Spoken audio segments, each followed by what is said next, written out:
ஒரு அட்வைஸாக எனக்கு மட்டும் இல்லை எல்லாருக்குமே நீங்கள் சொல்லக்கூடிய விஷயம் என்ன சொல்கிறேன் கேட்கல பாஸ்? கரெக்டு. ஆனால் ஒழுங்காக வரமான்னு முக்கியம் இல்லை, வந்த இடத்துல ஒழுங்காக வேலையை செய்கிறோமான்றது தான் முக்கியம். இதெல்லாம் என்கிட்ட பண்ணக்கூடாது, வேற யாருக்கிட்டையாவது தான். இப்போ என்னன்னா இந்த மாதிரி வந்தல, நீ எவ்வளோ பெரிய இடத்துக்கு போனாலும் உன்னை தட்டி விடுறதுக்கு ஒரு 10 பேர் இருப்பாங்க.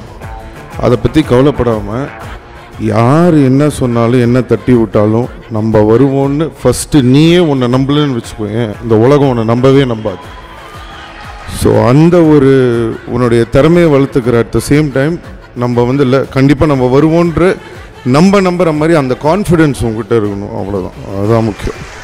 அடுத்து சும்மா ஒரு ஃபன்னான ஒரு கொஸ்டின் தான். இந்த மேரி லவ் ஹுக்கப்னு சொல்லுவாங்க, அதுக்கு ஒருத்தர் பேர், ஐ மீன் நான் 3 பேர் சொல்லுவேன், அதுக்கு யார் பேர் உங்களுக்கு சொல்லணுமோ அது நீங்கள் சொல்லணும். ஹீரோயின்ஸ் தான். மேரி லவ் ஹுக்கப். சரி, அது ஃபர்ஸ்ட் 3 ஆப்ஷன்ஸ் நான் கொடுக்குறேன். ஒன்று கீர்த்தி சுரேஷ், இன்னொன்று வந்து அனுஷ்கா அண்ட் காஜல் அகர்வால். யார் உனக்கு இதெல்லாம் எழுதி கொடுக்குறது? இதெல்லாம் ஒரு டேட்டா பேஸ் ரெடி பண்ணி எடுத்துகிட்டு வந்திருக்கேன் நான். லவ் மேரி கீர்த்தி சுரேஷ், அனுஷ்கா, காஜல் அகர்வால். லவ் மேரி ஹுக்கப். எனக்கு ரொம்ப பிடிச்ச ஆக்ட்ரஸ், நான் அவங்க ஃபேன். ஸோ 3மே அனுஷ்கான்னு சொல்லிடுறேன். இல்லை ஈஸியாக இதுதான் ரொம்ப கஷ்டமாக இருக்குன்னு நினச்சேன்.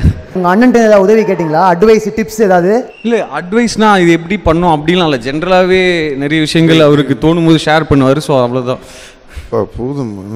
ஐ would like to thank Rajamouli sir, because அவர் இந்த அவார்டு கொடுத்தது எனக்கு ரொம்ப சந்தோஷமாக இருந்தது. எல்லோரும் வந்து அவர் இவ்வளோ பெரிய படம்லாம் பண்ணியிருக்காருன்னு எல்லோரும் சொன்னாங்க, லைக் கண்டினியூஸாக ஹிட் கொடுத்துருக்காருன்னு. நம்ம பெரிய டைரக்டரு பெரிய ஹீரோஸ் வச்சு படம் பண்ணுறோம், இல்லை பெரிய கோடியான காசு போட்டு படம் பண்ணுறோம்லாம் யோசிக்காமல் ஒரு படமுமே கோடிக்கணக்கான மக்களுக்கு பண்ணுறோம், அவங்களுக்கு பிடிக்கணும்னு இன்றைக்கி வரைக்கும் பண்ண ஒரு டைரக்டர் அவர். ஸோ அதனால தான் அந்த சக்ஸஸ் அவருக்கு. ஸோ அவர் மூலயமா ஒரு லாயலாக மக்களை மதித்த ஒருத்தர்கிட்ட இருந்து இந்த அவார்டு கிடச்சது எனக்கு ரொம்ப சந்தோஷம். பிஹைண்ட் வுட்ஸ்க்கு பேசிக்கலி என்னுடைய நன்றியை தெரிவிச்சுக்கிறேன்.